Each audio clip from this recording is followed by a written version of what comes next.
माधवपुर के जंगल में कड़ाके की ठंड पड़ रही थी। उसी जंगल में रहने वाली गरीब सुनहरी चिड़िया अपनी माँ टुनटुनी चिड़िया से कहती है, माँ, मुझे बहुत जोरों से ठंड लग रही है। कुछ ओढ़ने को है तो दे दो माँ। तभी टुनटुनी चिड़िया अपनी बेटी सुनहरी चिड़िया से कहती है, बेटा, वो देख कोने में मेरी फटी हुई शॉल रखी है, तू उसे ओढ़ ले बेटा।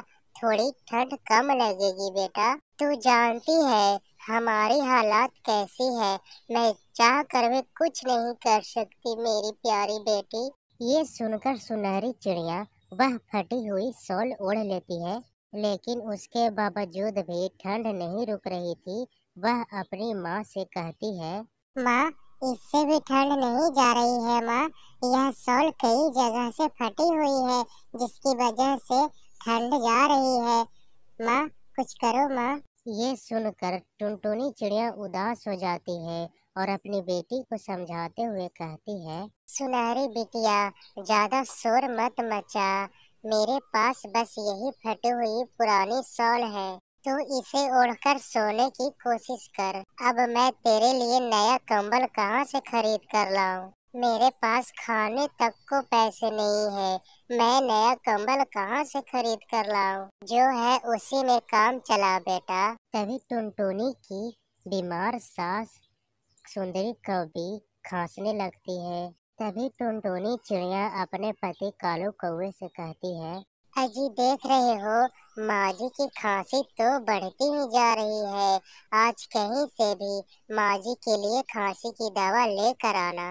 अब तो माँ जी को सांस लेने में भी दिक्कत हो रही है। तभी सुंदरी कौवी अपनी बहू टुनटुनी चिड़िया से कहती है, रहने दे बहू, मुझे दवा नहीं चाहिए। बूढ़ी हो चुकी हूँ, मैंने बहुत दुनिया देख ली है। अगर मैं मर भी जाऊँ तो कोई बात नहीं। मेरे दवा में पैसे मत खर्च करो, 2 पैसे बचा कर रखो। आज पूरे 1 महीना हो गए।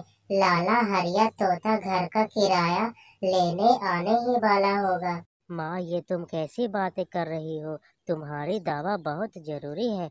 मैं अभी जाकर बाजार से दवा लेकर आता हूँ। कालू जैसे ही बाजार जाने के लिए बाहर निकला, तभी हरिया तोता बाहर ही खड़ा था। अरे कालू, कहाँ जा रहा है तू? बहुत जल्दी में लग रहा है। फिर कालू उससे कहता है, लाला जी, माँ की खांसी बहुत ज्यादा बढ़ गई है। उनके लिए दवा लेने जा रहा हूँ बाजार। अरे कालू, दवा लेने तुम बाद में चले जाना, पहले मेरे घर का किराया तो देते जा। ये सुनकर कालू कौवा लाला हरिया तोता से विनती करने लगता है, 2-4 दिन की मोहलत दे दो लाला जी, हम आपके पैसे घर पे पहुंचा देंगे। हम गरीबों पर रहम करें मालिक। फिर गुस्से में हरिया लाला तोता कालू कौवे से कहता है, वाह बेटा, सेठ हरिया तोता से चालाकी। माँ की दवा के लिए पैसे है तुम्हारे पास, पर लाला के किराए का पैसा देने को नहीं है। उस वक्त तू गरीब बन जाता है। निकल जा मेरे घर से अपने परिवार के साथ। अब मुझे मेरा घर खाली चाहिए। तभी टुनटुनी चिड़िया उसके सामने रोने लगती है। सेठ जी, हम पे रहम करिए। माँ जी बहुत बीमार है और इस बच्ची को देखिए, बाहर बहुत सर्दी पड़ रही है। अगर आपने घोंसला खाली करवा लिया तो हम बेघर हो जाएंगे और हम मर जाएंगे। ऊपर वाले के वास्ते रहम करो मालिक। लेकिन सेठ हरिया तोता को उनके ऊपर जरा भी तरस नहीं आता। वो उन्हें घर से बाहर निकालकर घोंसले में ताला लगाकर वहां से चला जाता है। बेचारी टुनटुनी चिड़िया का परिवार बेघर हो जाता है। मुझे माफ कर दो टुनटुनी, मैं तुम लोगों के लिए कुछ नहीं कर पाया। मैं कितना लाचार हूँ। आप परेशान मत होइए जी। इन सब का कसूरवार आप अपने आप को मत मानिए। ये तो भगवान की मर्जी है, वही हमें रास्ता दिखाएंगे। तभी टुनटुनिया की नजर वहां पर पड़े हुए कूड़े पर पड़ती है।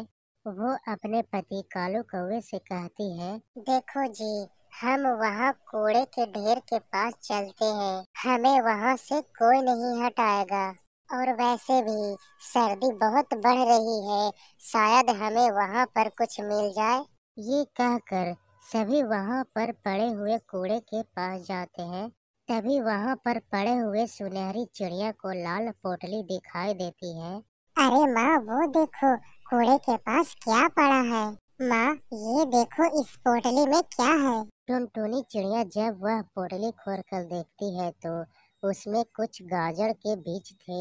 ये देखकर टुनटुनी चिड़िया अपने पति से कहती है, सुनो जी, हम यहाँ पर थोड़ी सी सफाई करके उसमें यह गाजर के बीज बो देते हैं। अगर उपजाऊ अच्छी हो गई तो हमें भोजन की चिंता नहीं करनी पड़ेगी। टुनटुनी और कालू मिलकर गाजर के बीजों को बो देते हैं। कुछ दिनों बाद गाजर की अच्छी खेती तैयार हो गई थी। गाजर की खेती देखकर टुनटुनी और कालू कौवा दोनों बहुत खुश हुए। कालू कुछ गाजर को रख कर बाकी गाजर बाजार में बेच दिए।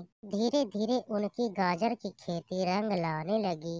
उन्होंने गाजर बेचकर अपने लिए पक्का घर बना लिया और सभी खुशी खुशी रहने लगे।